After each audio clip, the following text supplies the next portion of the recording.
Amazon.com now has a Web 2.0 checkout, which was mentioned at LinkedIn, so I'm going to check it out. I've selected my item. I'm going to proceed to checkout. I'm a new customer.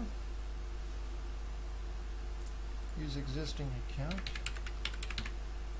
Just created this actually. And when I created my account, it didn't ask for too much information. It left shipping totally out, which was kind of nice. That makes the initial registration very simple. After I've already selected a product, added it to my cart, and clicked on Buy Now, I'm committed to my purchase, and so now is a more ideal time to ask for additional information that's going to be necessary in order to do business with me. Initial registration mostly just asked me for my email address and a password, which of course was convenient and improves conversion rates. At the bottom here it asks me if this should be duplicated to become my billing address as well. Yes. And right away we're seeing our first technology integration that's unique for Amazon.com. What they've done to have this box here, which allows me to suggest an address correction, is they're working with an AVS, or address verification service. The USPS can suggest some different ones on their website, and of course if you're going international, then there's other post offices around the world as well as companies that can set you up with AVS solutions. And so this shows what I originally suggested, and then here is their correction, and they're even using a little bit of a logic to point out what corrections they're making.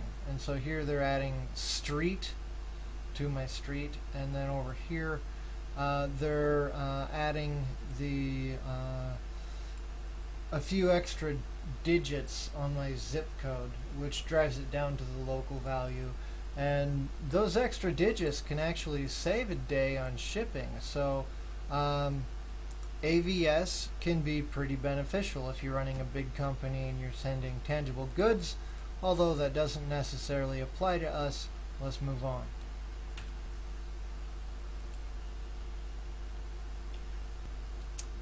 I'm now asked to provide some shipping options. I get estimates, which is nice, and they have an expedited option. That would definitely appeal to people. Pay a little bit of money and get priority service? Absolutely. Alright, at this point it's asking me how I would like to pay, and of course one thing I think is kind of nice is this is a progress indicator here that will of course show me where I'm at with my order. I was kind of surprised and impressed to see that they're not showing anything like Google Checkout, and they're not showing PayPal here either. It is simply more payment options. Credit cards, gift cards, and promo codes. We have an Amazon card, or I can use my checking account.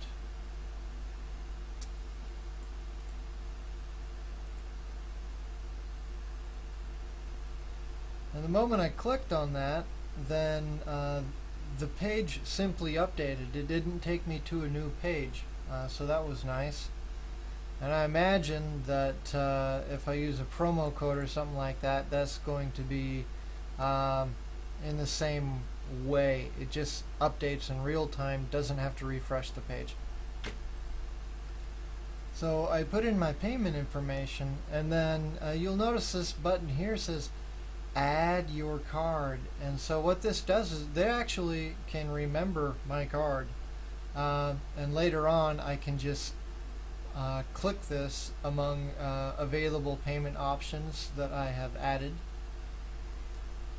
And so this appeared up here now as my only payment option, so of course that has focus with the radio buttons.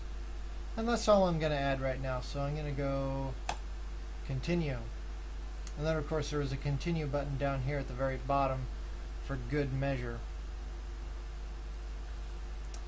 Here it asks me to confirm my billing address, and this is correct, so we will just click here, use this address. You'll notice that Amazon has a tendency to put actionable buttons right next to different blurbs that are available as options. That's good design.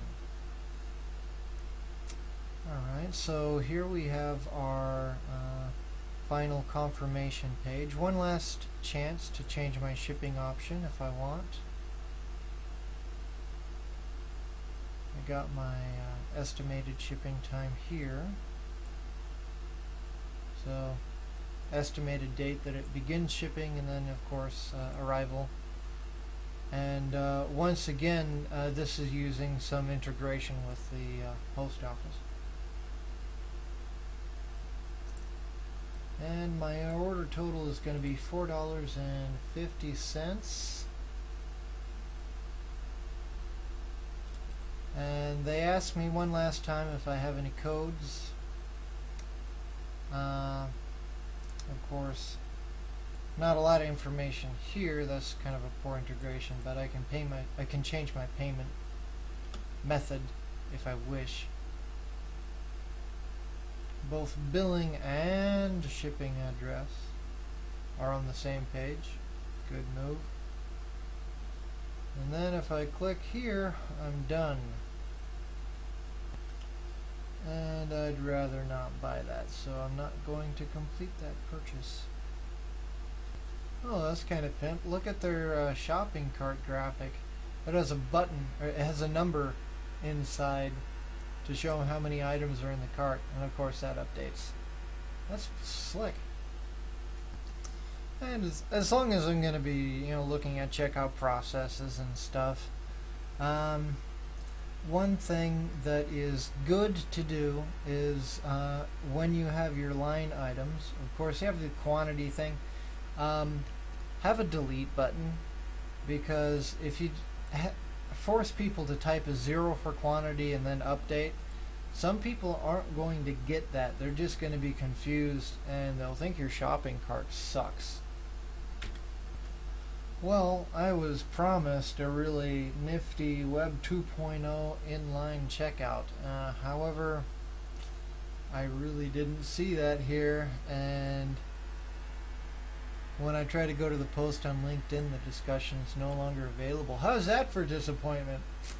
But I guess I'll save this video anyway and just throw this up as an example, so anybody that wants to see Amazon's checkout process, you can see.